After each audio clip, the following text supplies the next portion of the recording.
Hello again, dreamer. Get comfy. Let the world fade away. Tonight, we travel to a forest that remembers every dream ever dreamed. Let's begin.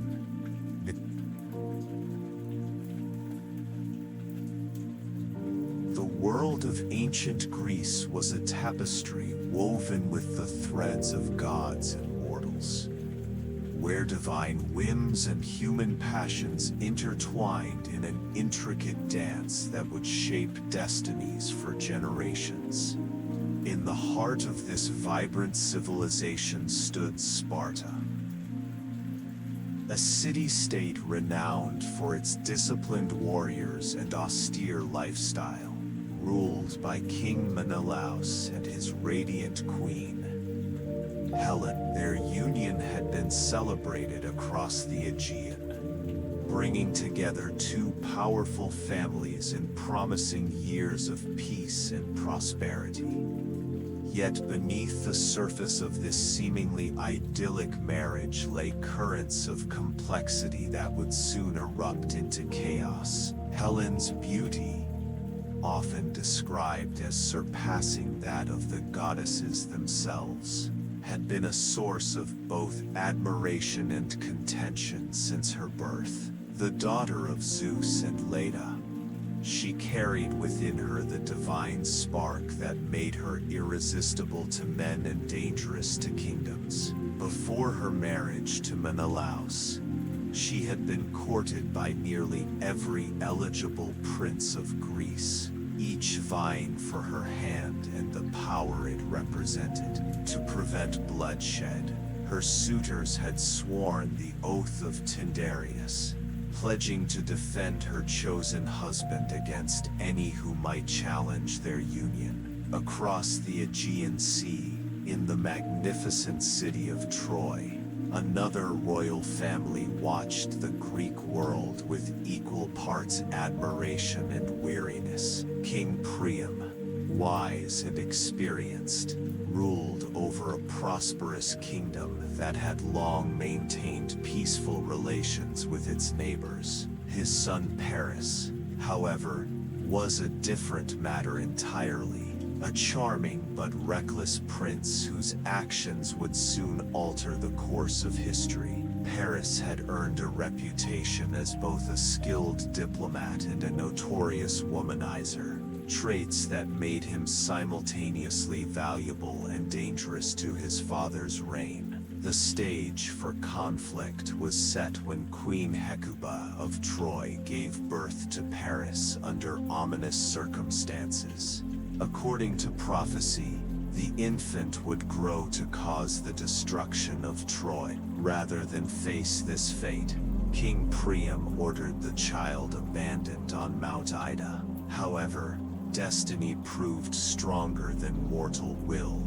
Paris survived, raised by shepherds, until he eventually returned to his royal heritage following victory in a local archery contest. This restoration of Paris to the Trojan royal line introduced new dynamics to the already delicate balance of power in the region. The relationship between Greece and Troy had long been characterized by cautious diplomacy rather than open hostility. Trade routes connected their shores, and cultural exchanges flourished between the two civilizations. Yet beneath this veneer of cooperation simmered old rivalries and unspoken tensions. The Trojans, proud of their city's wealth and strategic position, viewed the expansionist tendencies of Greek city-states with suspicion. Meanwhile, many Greek leaders envied Troy's prosperity and coveted its control of key trade routes. It was against this backdrop of complex relationships and hidden resentments that the events leading to the Trojan War began to unfold. The gods, ever present in the affairs of mortals, watched these developments with keen interest, each deity calculating how best to manipulate circumstances to serve their own agendas. Aphrodite, goddess of love, saw opportunity in the growing tensions. Athena, champion of wisdom and warfare, prepared for potential conflict, while Poseidon, ruler of the seas, contemplated the implications for maritime power. As the sun set over the Aegean, casting golden light across the waters that separated Sparta from Troy, few could have predicted how quickly peace would give way to war. The carefully maintained equilibrium between these great powers rested precariously on the shoulders of individuals whose passions and ambitions would soon prove impossible to contain. The stage was set, the players in place, and the instruments of discord tuned. All that remained was the spark that would ignite the conflagration known to history as the Trojan War. In the bustling markets of Troy and the orderly streets of Sparta, life continued as it always had, oblivious to the approaching storm. Merchants traded goods, soldiers trained for battles they hoped would never come, and rulers debated matters of state. Yet in the divine realms above, the fates were weaving their threads with increasing urgency, drawing together the lives of mortals and gods in a pattern that would leave no corner of the ancient world untouched. The story of Troy and its fateful encounter with destiny was about to begin, and with it, an era that would be remembered through countless generations. The catalyst for the greatest conflict of the age came not from the clash of swords or the plotting of kings, but from a simple wedding celebration. Peleus, king of the Myrmidons, had finally won the hand of Thetis, the sea nymph whose beauty had captivated both gods and mortals alike. Their union, brokered after much divine intervention, brought together royalty and divinity in a grand ceremony on Mount Pelion. Guests from across the known world gathered to witness the joining of these two powerful houses, their presence alone a testament to the significance of the occasion.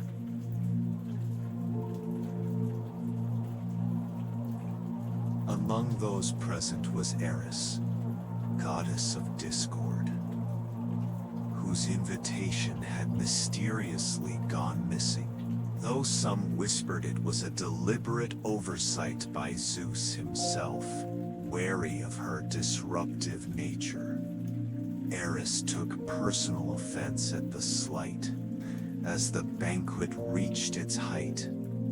With laughter and music filling the air, she appeared unbidden at the threshold of the great hall. Her eyes burned with celestial fire as she strode purposefully toward the main table, where the most distinguished guests sat in splendor.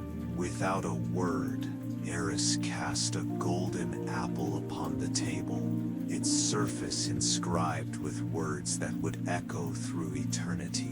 To the fairest. The room fell silent as the implication of her gesture became clear. Three goddesses immediately rose to claim the prize. Hera, queen of the gods and wife of Zeus. Athena, goddess of wisdom and warfare. And Aphrodite, embodiment of love and beauty. Each believed herself the rightful recipient, and none would yield to the others. Zeus, recognizing the potential catastrophe should he choose between his wife and daughters, declared that the decision must fall to a mortal. His choice fell upon Paris, Prince of Troy, who was then tending his flocks on Mount Ida, far removed from the intrigues of Olympus. Hermes, messenger of the gods, was dispatched to convey the contestants to the appointed meeting place, while Ares, god of war, ensured that Paris would indeed comply with the divine summons.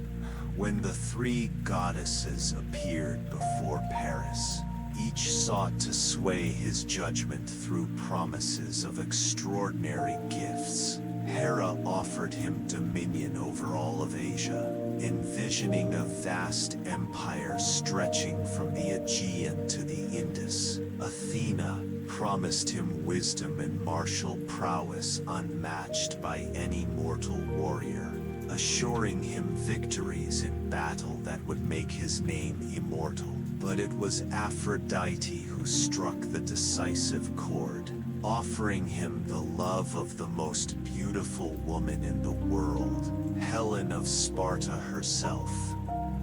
Paris, young and impressionable, found himself caught in a web of divine persuasion. The weight of his decision bore down upon him as he considered each offer. Hera's promise of power appealed to his royal ambitions, while Athena's gift of wisdom spoke to his sense of duty and honor. Yet Aphrodite's offer touched something deeper, the romantic yearning that had always burned within him, the desire to possess not just land or skill, but true love incarnate. After what seemed an eternity of deliberation, he handed the golden apple to Aphrodite.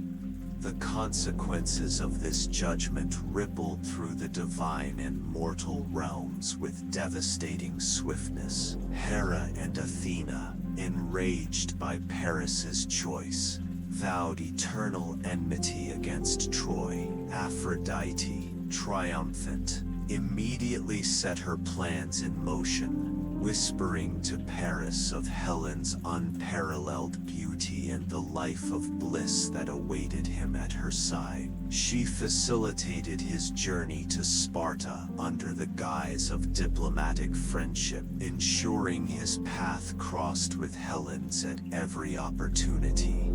In Sparta, the young prince's charm and Aphrodite's subtle influence worked their magic upon Helen, drawn inexplicably to Paris despite her marriage vows. She found herself increasingly torn between duty and desire. The goddess's enchantment clouded her judgment, making Paris appear more desirable with each passing day.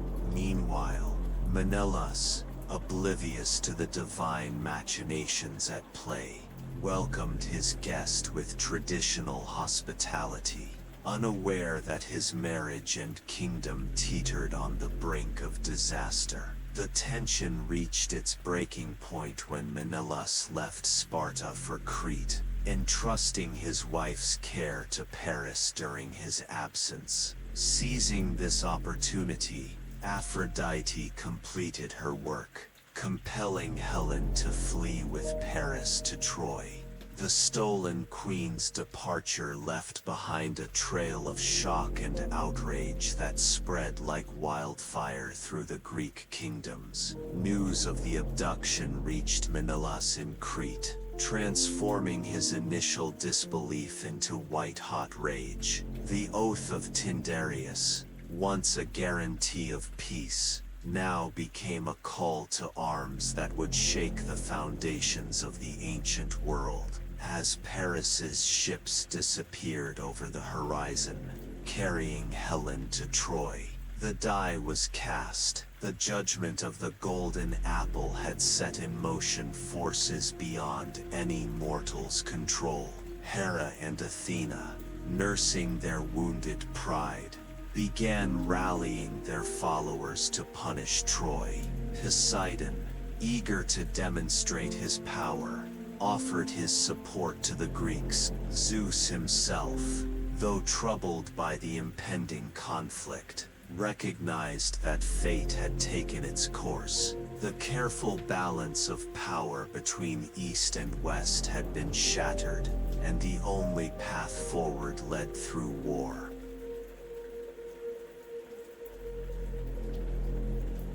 In the days that followed, messengers raced across Greece, bearing news of Helen's abduction and invoking the sacred oath. Kings and princes responded with grim determination, knowing that honor demanded they answer Menelaus's call. Ships were prepared, weapons sharpened, and alliances forged as the Greek world mobilized for what would become its greatest military undertaking. Meanwhile, in Troy, Priam and his advisors debated how best to prepare for the storm gathering on their horizon, unaware that their city's fate had already been sealed by a single judgment made on a lonely mountain slope. The call to arms reverberated through the Greek kingdoms with unprecedented urgency, as the oath of Tyndareus transformed from a distant memory into a binding commitment. Agamemnon, king of Mycenae and brother to Menelaus, emerged as the natural leader of this vast coalition. His reputation as a formidable warrior and skilled strategist made him the obvious choice to command the combined forces of Greece. From his citadel atop the wind-swept hills of Mycenae, he issued proclamations that echoed through the valleys and across the seas, summoning allies from every corner of the Hellenic world. Fortresses and fortresses emptied as kings and princes answered the call. Odysseus, wily ruler of Ithaca, initially resisted participation, citing a prophecy that foretold 20 years of absence should he join the campaign. Yet cunning Athena intervened, forcing him to acknowledge his oath and prepare his fleet. Ajax the Greater, towering commander of Salamis, brought his massive contingent, while Diomedes of Argos pledged his considerable forces. Nestor, venerable king of Pylos, added wisdom to the alliance, his experience spanning decades of warfare. Each kingdom contributed according to its means and abilities. The wealthy cities of Corinth and Athens provided substantial fleets, their shipyards working around the clock to construct additional vessels. The islands of the Aegean sent their finest sailors and navigators, while inland regions supplied troops accustomed to mountain warfare. Blacksmiths worked tirelessly to forge weapons and armor, their forges glowing night and day as they transformed raw metal into tools of war. Farmers donated portions of their harvests, merchants contributed supplies, and women fashioned clothing and tents for the expedition.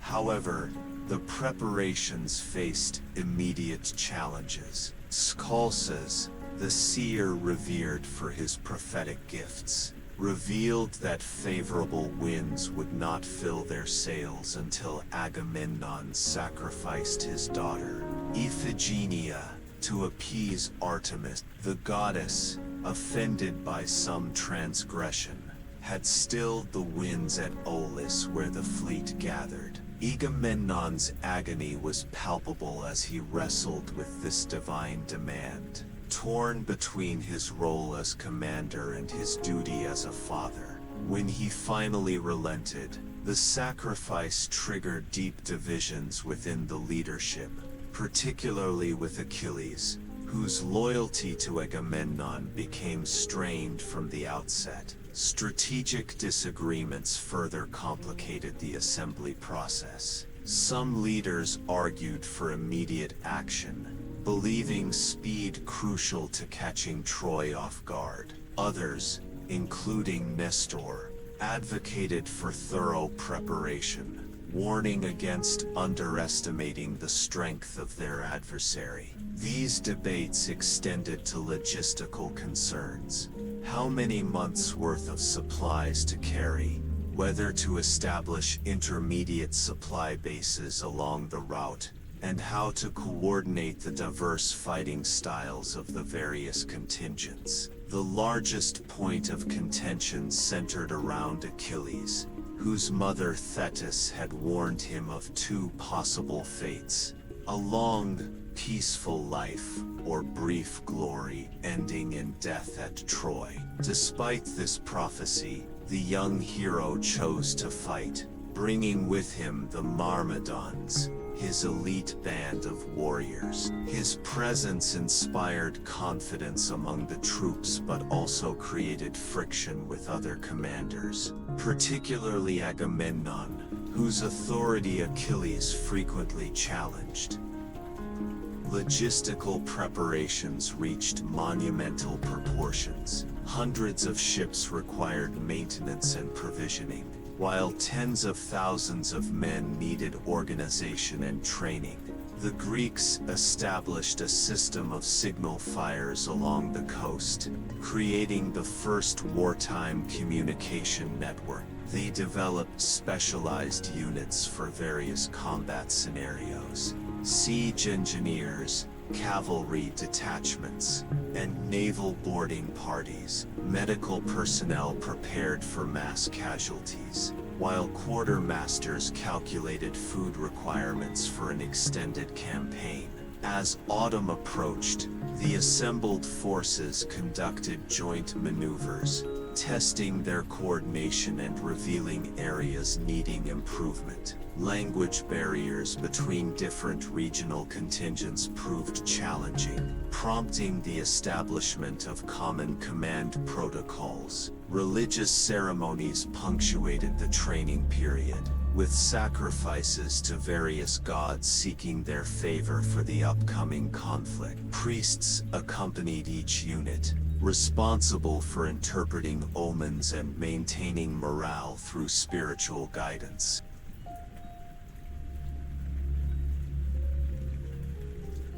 The final preparations included intelligence gathering about Troy's defenses. Spies infiltrated the city, reporting back on its impressive walls, strategic location, and internal politics. These reports influenced tactical decisions, particularly regarding landing sites and initial assault plans. The Greeks also studied weather patterns and ocean currents, choosing their departure time carefully to maximize sailing efficiency.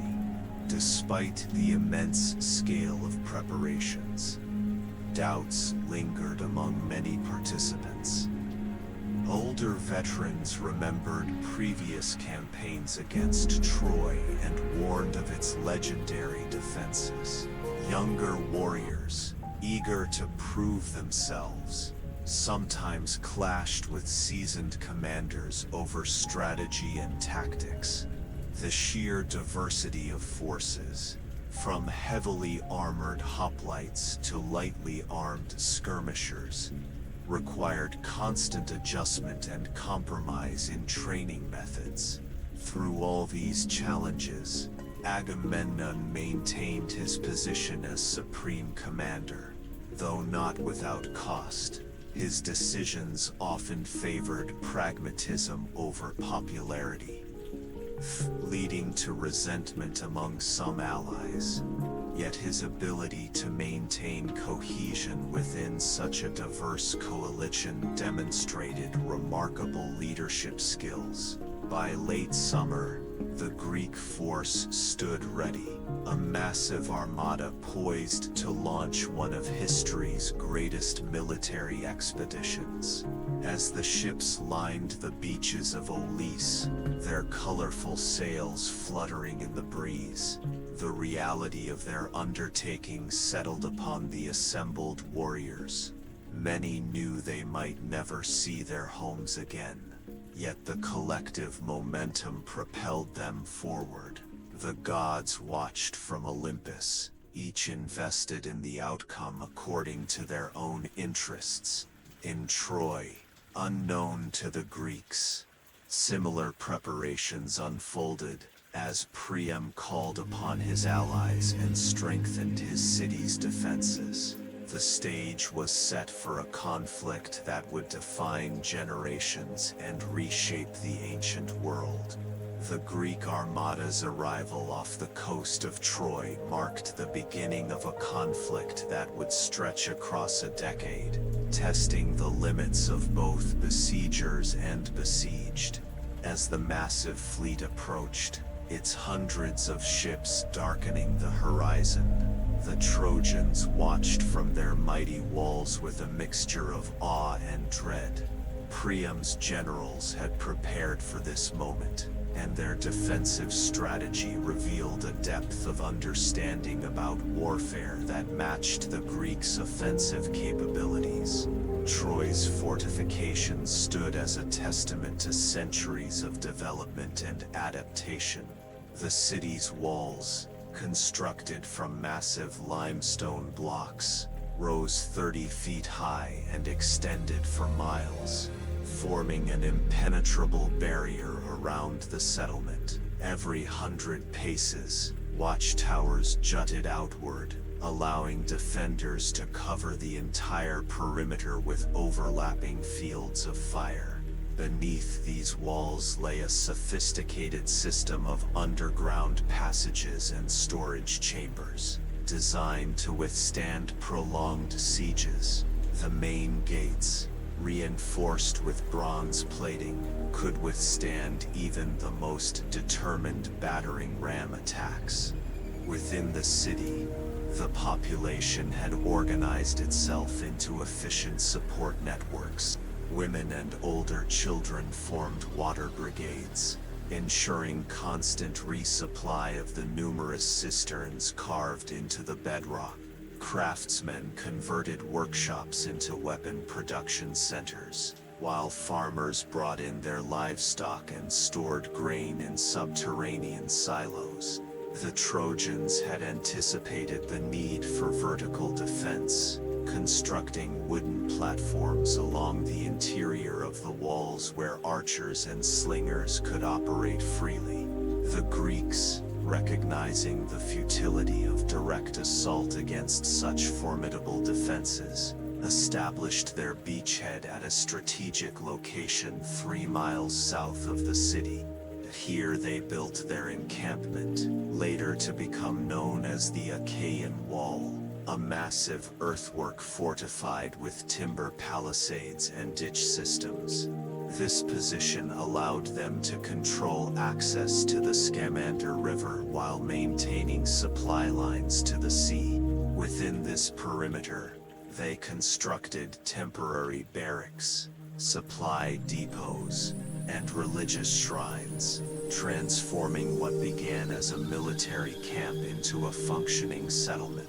Agamemnon's strategy evolved through careful observation of Troy's defenses. Rather than attempting a costly frontal assault, he implemented a blockade system, dividing his forces into rotating squadrons that patrolled the surrounding countryside. These units prevented Trojan supply caravans from reaching the city while simultaneously raiding nearby settlements that might provide support to Priam's forces. The Greeks established observation posts on elevated ground, creating a network of signaling stations that could communicate troop movements instantly across their lines. Siege technology played a crucial role in the Greek approach. Engineers constructed massive siege towers taller than Troy's walls, equipped with drawbridges and protected by thick hides soaked in water to resist fire. Catapults and ballistae were positioned at optimal ranges, their crews trained to target specific weak points identified through careful reconnaissance. The mining teams attempted to undermine the foundations of the walls, though these efforts were largely frustrated by the Trojans' counter-mining operations.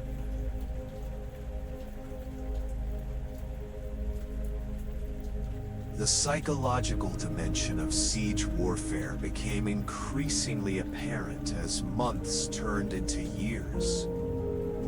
Both sides engaged in elaborate displays of strength and resolve. The Greeks organized spectacular athletic competitions and religious festivals within their camp, visible from Troy's walls, demonstrating their endurance and unity. In response, the Trojans held their own celebrations, particularly during successful repulsions of Greek assaults, using drums and horns to amplify their triumphs across the battlefield. Supply lines proved critical to both armies' sustainability. The Greeks maintained a constant flow of provisions from their homeland, utilizing the natural harbor at their encampment to receive shipments of grain, weapons, and reinforcements. The Trojans relied on their extensive network of allies, particularly the Dardanians and Lycians, who smuggled supplies through secret mountain passes. Both sides understood that controlling local resources would determine the war's outcome, leading to fierce competition for control of nearby villages and agricultural lands. Weather patterns significantly influenced siege operations. During winter months, heavy rains turned the plain between Troy and the Greek camp into impassable mud, effectively halting major military operations. Spring floods along the Scamander River occasionally threatened both armies' positions, forcing them to adapt their defensive works and supply routes. Summer heat brought its own challenges, particularly concerning water supply and disease prevention. Disease emerged as a silent but deadly participant in the conflict. Poor sanitation in both the Greek camp and the crowded city led to outbreaks of dysentery and typhoid fever. Field hospitals on both sides struggled to treat the wounded while containing epidemics. Priests and healers performed purification rituals, attributing sickness to divine displeasure, while practical measures like boiling water and burning refuse gradually reduced infection rates. Naval operations complemented the land siege, with Greek ships maintaining a partial blockade of Troy's harbor. This prevented large-scale resupply by sea while allowing small, fast vessels to slip through with vital cargoes. The Trojans countered by establishing hidden anchorages along the coast, using fishing boats to ferry supplies under cover of darkness. Naval engagements occasionally erupted when patrol vessels encountered these supply runs, leading to bloody clashes on the water. The siege's duration forced both sides to innovate constantly. The Greeks developed new siege engines, including wheeled rams covered with iron plates, while the Trojans improved their wall defenses with additional layers of stone and timber. Artillery exchanges became more sophisticated, with both sides employing mathematicians to calculate optimal firing angles and trajectories. Psychological warfare intensified, with captured prisoners used to spread misinformation and spies planted within enemy ranks. As the years passed, the siege settled into a rhythm of attack and counterattack. Feint and major assaults occurred approximately every third month, timed to coincide with favorable astrological signs or religious festivals. These operations involved thousands of troops and lasted several days, testing the endurance of both attackers and defenders. Between these climactic battles, smaller skirmishes and raids kept both armies alert and combat-ready. The social impact of prolonged warfare became increasingly evident. Within Troy, Class distinctions blurred as nobles and commoners worked side by side to defend their city. In the Greek camp, traditional rivalries between city-states diminished as shared hardship fostered unity. Women on both sides assumed unprecedented responsibility, managing resources, caring for the wounded, and sometimes participating directly in defense operations. Children grew up knowing only war, their games reflecting the reality of siege life. Religious observance intensified throughout the conflict, with both armies seeking divine favor through increasingly elaborate ceremonies. Oracles and seers gained significant influence, their interpretations of omens affecting strategic decisions. Temples within Troy became repositories of treasure and sanctuaries for civilians, while the Greeks constructed dedicated shrines for each major deity participating in their pantheon of supporters. The siege's economic impact proved devastating. Agricultural lands went untended as manpower focused on military operations. Trade routes through the region dried up, affecting neighboring states' economies. Both armies resorted to plundering distant settlements for resources, spreading the war's destructive reach far beyond Troy's immediate vicinity. Pirates, emboldened by the distraction of major powers, preyed on merchant shipping throughout the Aegean.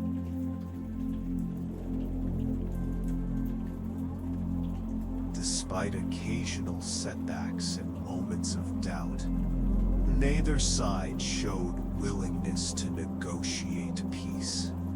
For the Greeks, withdrawal would mean acknowledging defeat and losing face before their gods and people.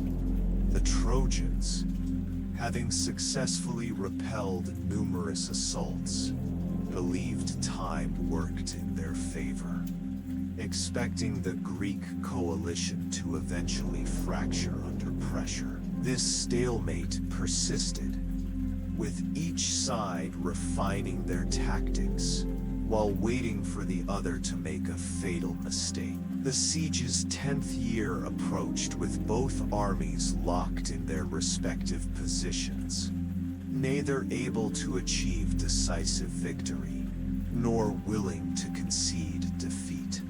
The landscape between Troy and the Greek camp had been transformed into a wasteland of abandoned siege works, burial mounds, and cratered battlefields. Yet beneath this apparent deadlock, currents of change were gathering strength, driven by personal vendettas, divine interventions, and the inexorable passage of time.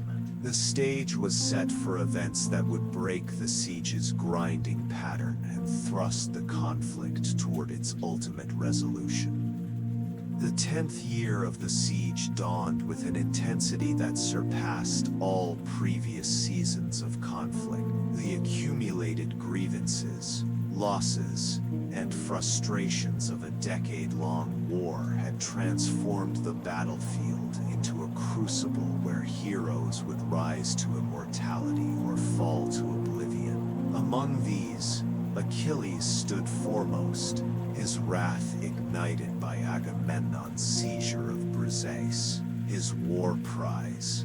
This insult unleashed a fury that would reshape the course of the war and etch his name forever in the annals of legend. Achilles' withdrawal from battle following the dispute with Agamemnon created a vacuum that Hector, Troy's greatest warrior, eagerly filled. The Prince of Troy led sortie after sortie against the Greek lines, his spear claiming countless lives and his strategic acumen threatening the very existence of the Achaean encampment. The Greeks suffered grievous losses, their morale crumbling under Hector's relentless pressure. Even Ajax the Greater, renowned for his defensive prowess, found himself pushed back to the very gates of the Greek camp. Patroclus, Achilles' closest companion, witnessed the Greeks suffering with mounting anguish. Unable to bear the sight of his countrymen being slaughtered, he approached Achilles with a desperate plea. Reluctantly, the great warrior agreed to allow Patroclus to lead the Myrmidons into battle, wearing Achilles' own armor to inspire fear in the Trojans. This decision would prove catastrophic. On the battlefield, Patroclus fought with unparalleled valor, driving the Trojans back and reclaiming lost ground. However, in his moment of triumph, Hector confronted him outside the walls of Troy. The duel between Hector and Patroclus became a turning point in the war. Despite his courage, Patroclus fell to Hector's spear, his death striking Achilles with a grief so profound that it transcended human emotion. The news of his friend's demise unleashed a transformation in Achilles, as if the divine essence within him surged forth unchecked. He emerged from his tent a changed man, his eyes burning with supernatural fire, his voice carrying a resonance that silenced even the gods. Achilles' return to battle marked the beginning of Troy's darkest hours. Armed with new armor forged by Hephaestus himself, he cut through Trojan ranks like a scythe through wheat. The plains ran red with blood as he pursued his vengeance, his wrath consuming everything in its path. Hector, knowing his fate was sealed, met Achilles outside the city walls in single combat. Their duel became an epic struggle that would be sung by bards for generations. Though Hector fought valiantly, displaying all the courage and skill that had made him Troy's champion, he ultimately fell to Achilles' spear. The aftermath of Hector's death revealed the depths of Achilles' fury. Defying all customs of war and honor, he desecrated Hector's body, dragging it behind his chariot around the walls of Troy. This act of savagery shocked even the Greeks, many of whom pleaded with Achilles to show mercy to the fallen hero. Priam, Hector's father, ventured into the enemy camp under cover of darkness, guided by Hermes. His appearance before Achilles, a broken king begging for his son's body, evoked a moment of profound humanity in the warrior. Tears flowed as the two men shared their grief, finding common ground in the pain of loss. While Achilles grappled with his humanity, other heroes met their fates on the battlefield. Ajax the Lesser, consumed by hubris after surviving numerous encounters with Hector, claimed credit for victories that belonged to the gods. His blasphemy drew divine wrath, leading to his destruction at sea while returning home.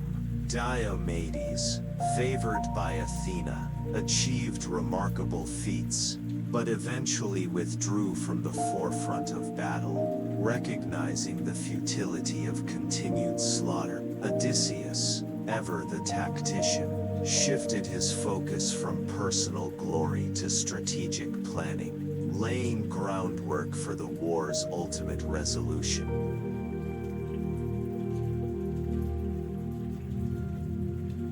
The gods themselves descended into the conflict with increasing frequency, their interventions becoming more direct and devastating. Apollo, protector of Troy, rained plague upon the Greek camp, while Athena guided arrows to Trojan throat.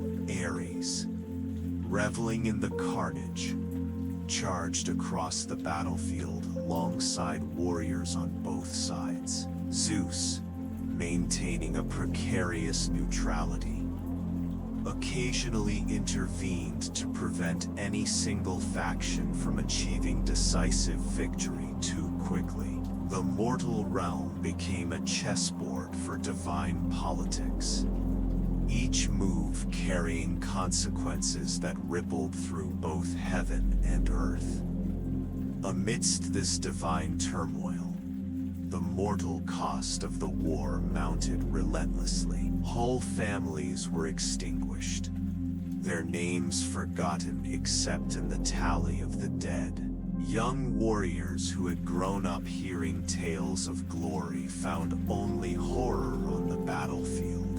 Women who had prayed for their husband's safe return instead received news of their deaths. The war's toll extended beyond the immediate participants, affecting every household in Greece and Troy, every village in the surrounding lands. The psychological impact manifested in various ways.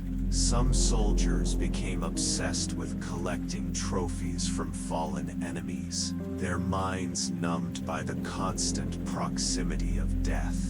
Others developed rituals to cope with their guilt and fear, performing elaborate cleansing ceremonies after each engagement.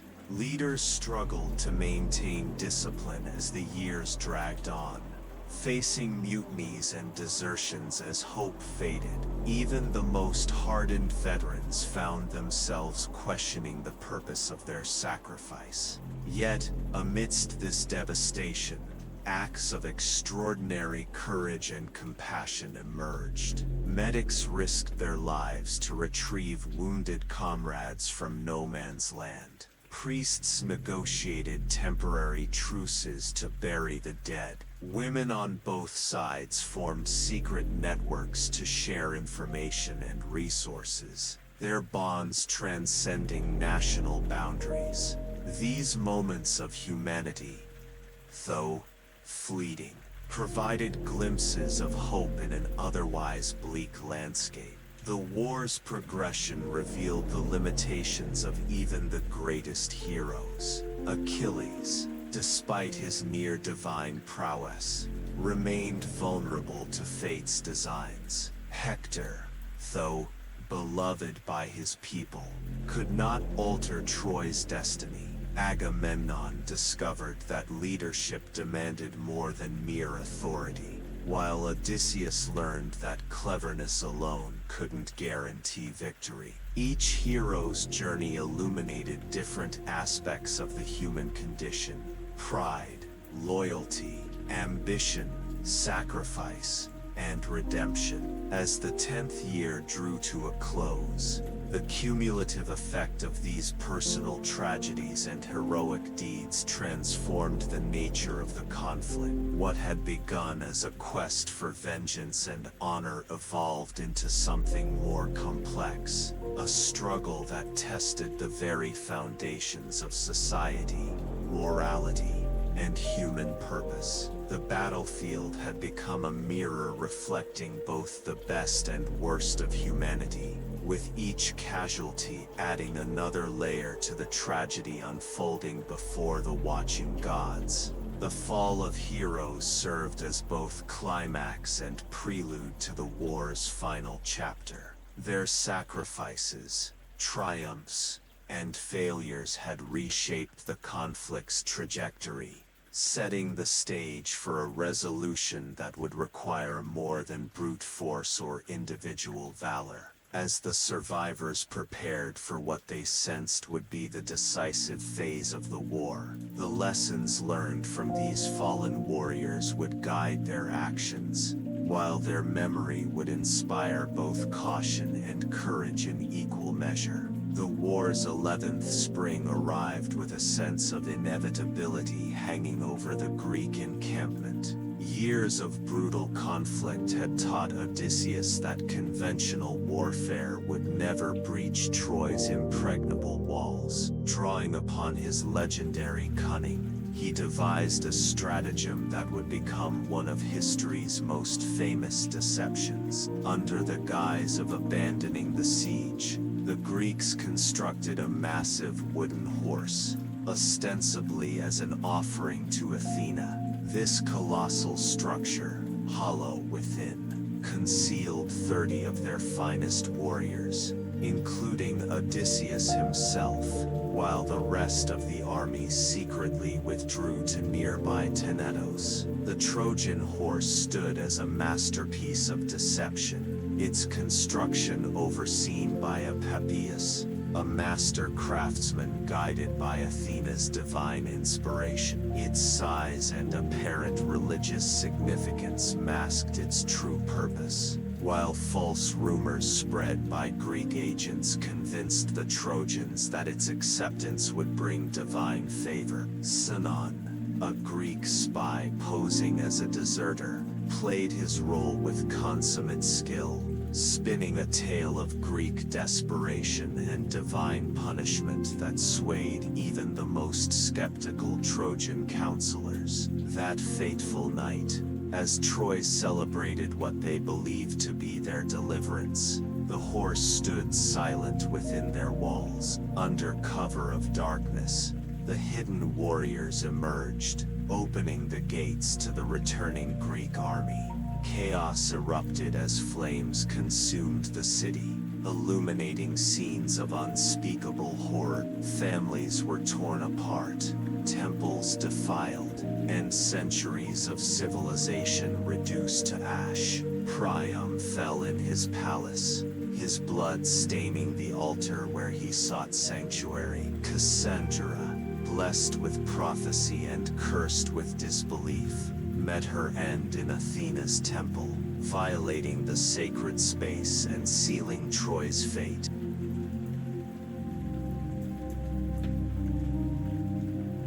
The sack of Troy revealed humanity's capacity for both unimaginable cruelty and unexpected compassion.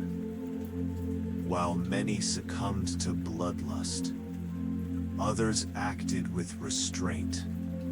Neoptolemus, Achilles' son, showed mercy to Andromache, Hector's widow, sparing her life and taking her as his concubine, rather than executing her. Helen, whose face had launched 1,000 ships, was reclaimed by Menelaus, who surprisingly forgave her after witnessing her genuine remorse. Enos escaped with his father Anchises on his back and his son, Ascanius in tow, carrying the seeds of Rome's future greatness.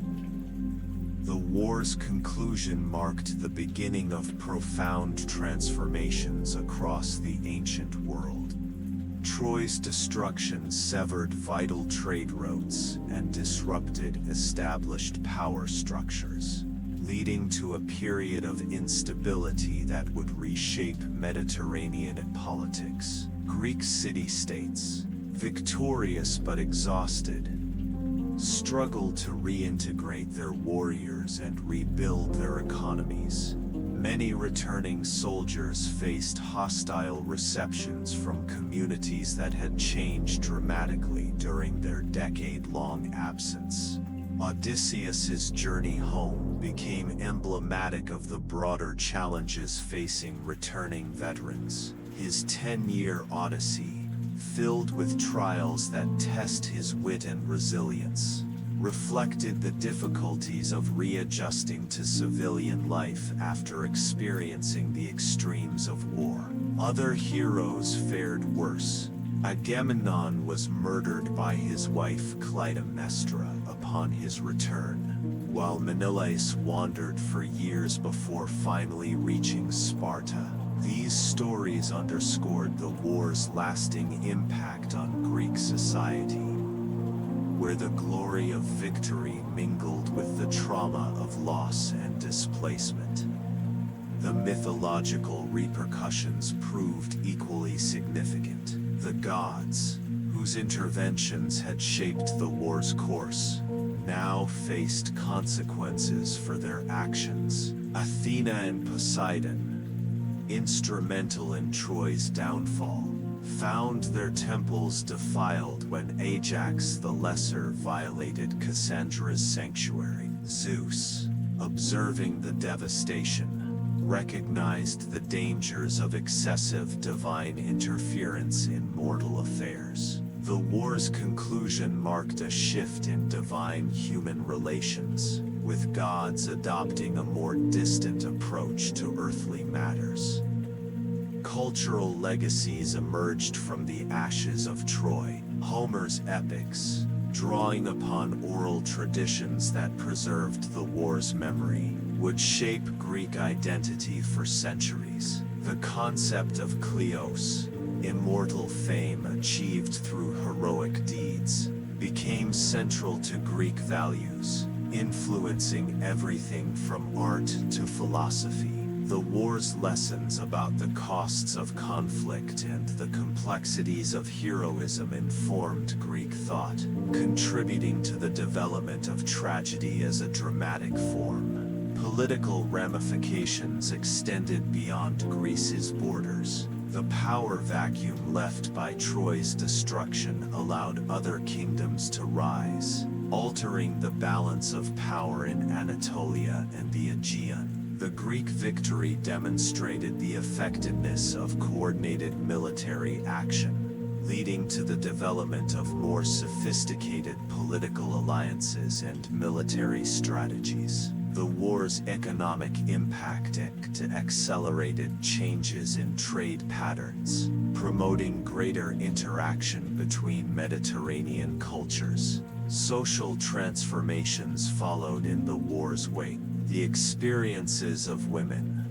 both Greek and Trojan, during the siege and its aftermath highlighted their resilience and resourcefulness, challenging traditional gender roles. The integration of former enemies into victors' households, exemplified by Andromache's marriage to Neoptolemus, created complex social dynamics that would influence Greek society for generations. The war's human cost led to increased emphasis on proper burial rites and commemoration of the dead, reflecting changing attitudes toward mortality and memory. The Trojan War's enduring significance lies in its ability to encapsulate universal themes of human experience. It serves as a cautionary tale about the consequences of unchecked ambition, the destructive power of pride, and the complex interplay between fate and free will. The conflict's legacy continues to resonate through literature, art, and popular culture, offering insights into the nature of heroism, the costs of war, and the resilience of the human spirit. In the centuries following Troy's fall, its story evolved from historical event to mythological paradigm, influencing countless generations of storytellers, philosophers, and leaders. The war's lessons about the fragility of civilization, the price of victory, and the enduring impact of human choices continue to inform our understanding of conflict and its consequences. Through its tragic narrative, the Trojan War remains a mirror reflecting humanity's greatest aspirations and deepest flaws, reminding us of both our capacity for greatness and our vulnerability to destruction.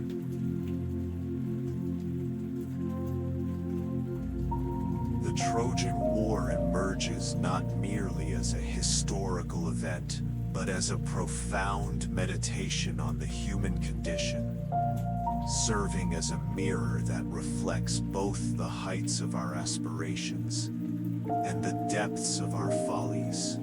At its core, the conflict reveals the intricate interplay between divine caprice and human agency, where the whims of gods collide with mortal ambitions to create narratives of both glory and tragedy.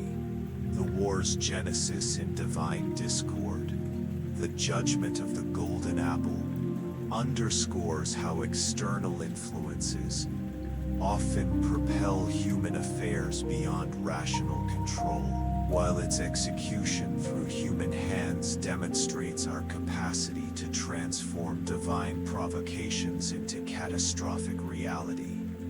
Central to the war's enduring significance are its explorations of honor and sacrifice.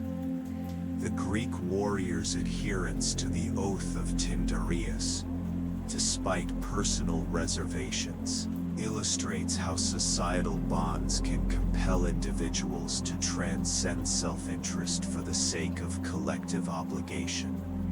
Yet this same commitment to honor manifests in devastating ways, as seen in Achilles' transformation from reluctant participant to avenging force, demonstrating how personal codes of conduct can escalate conflicts beyond their original scope. The Trojans' defense of their city, even when faced with inevitable doom, similarly embodies the paradoxical nature of honor, a virtue that demands both preservation and destruction. The theme of heroism receives perhaps its most complex treatment in the Trojan War narrative. Traditional notions of martial prowess and physical courage are constantly challenged by deeper questions about the nature of true heroism. Hector's steadfast defense of Troy, despite knowing his likely fate, presents a model of civic responsibility that transcends personal survival.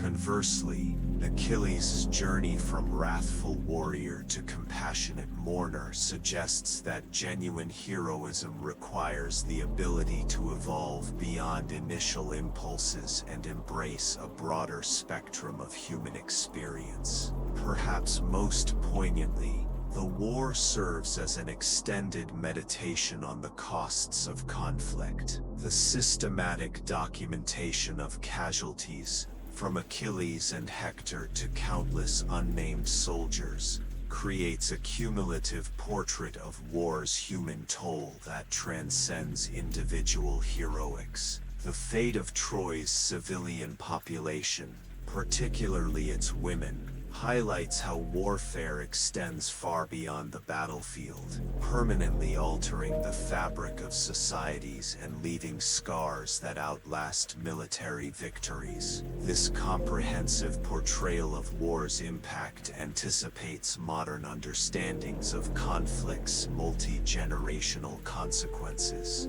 The narrative's structural sophistication allows it to function simultaneously as historical account, moral lesson, and psychological exploration. Its episodic nature mirrors the unpredictable rhythms of real-world conflicts, where periods of intense action alternate with stretches of waiting and reflection.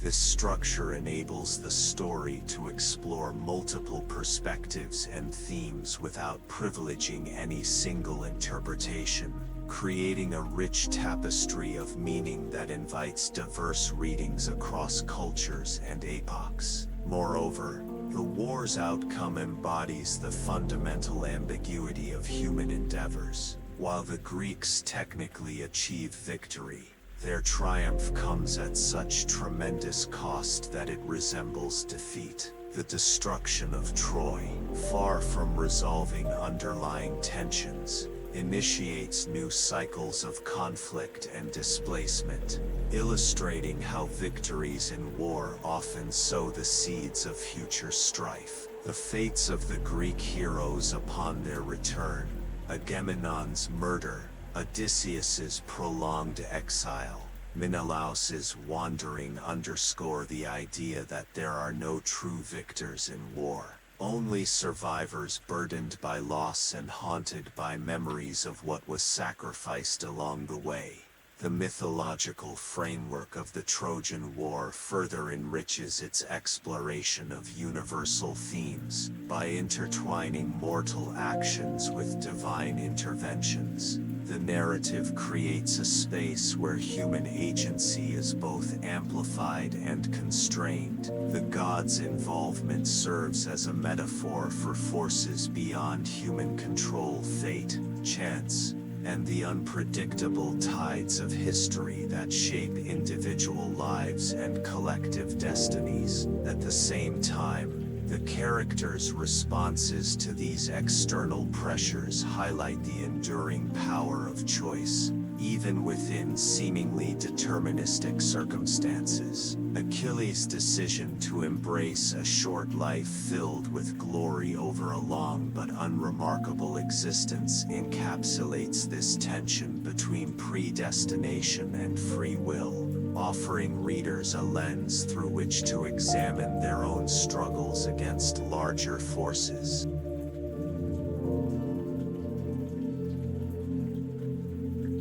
Another layer of complexity arises from the story's treatment of identity and belonging. The war blurs traditional boundaries between friend and foe, insider and outsider. Helen, caught between her roles as Spartan queen and Trojan consort, embodies the fluidity of allegiance in times of conflict.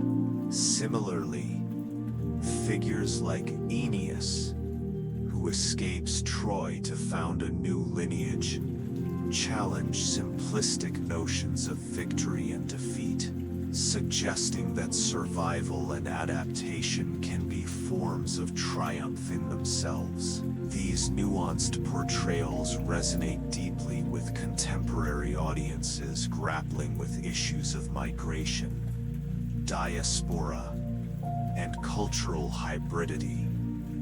The psychological depth of the characters adds another dimension to the narrative's timeless appeal. Each hero confronts existential questions about purpose, legacy, and meaning. Hector's poignant farewell to his wife Andromache and infant son Astyanax captures the anguish of leaving loved ones behind in pursuit of duty, while Priam's desperate plea to Achilles reveals the shared humanity that transcends enmity. These moments of vulnerability remind us that beneath the armor and titles, warriors are individuals driven by love, fear, and hope.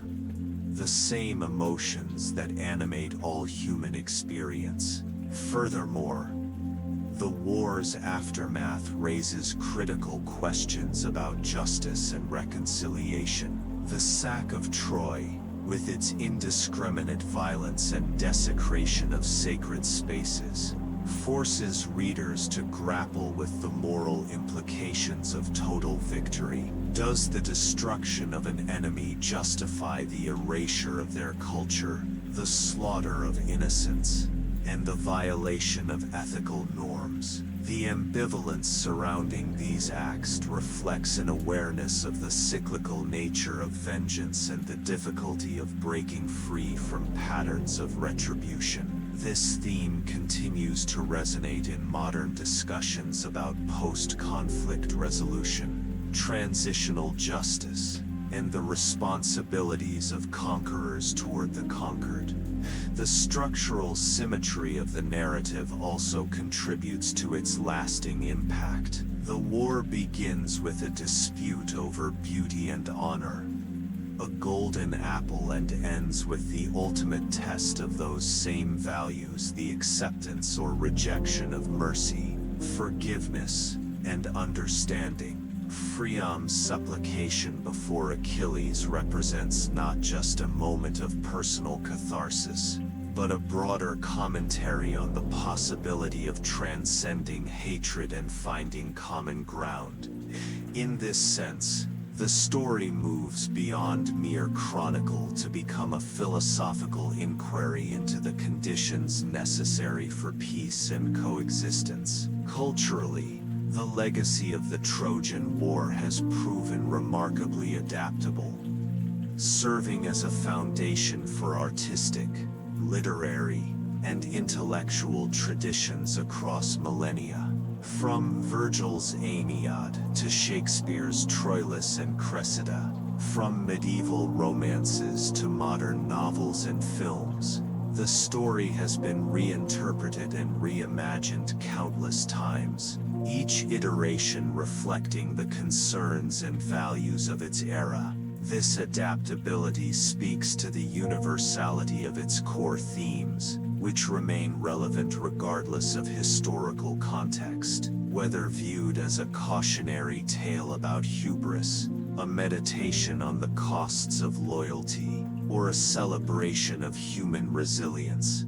The story of Troy continues to inspire and provoke.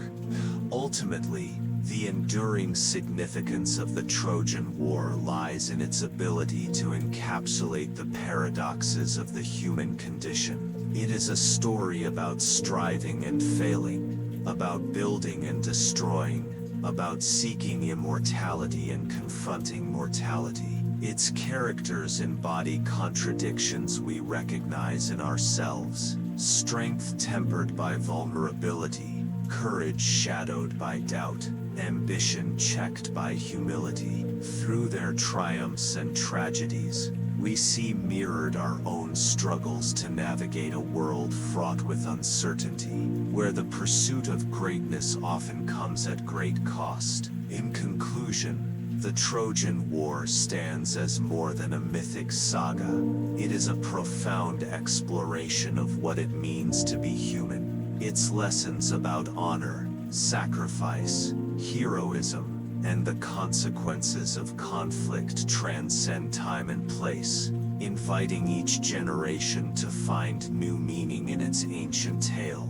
As long as humans continue to wrestle with questions of identity, morality, and purpose, the story of Troy will endure, not merely as a relic of the past, but as a living testament to the enduring complexity of the human spirit.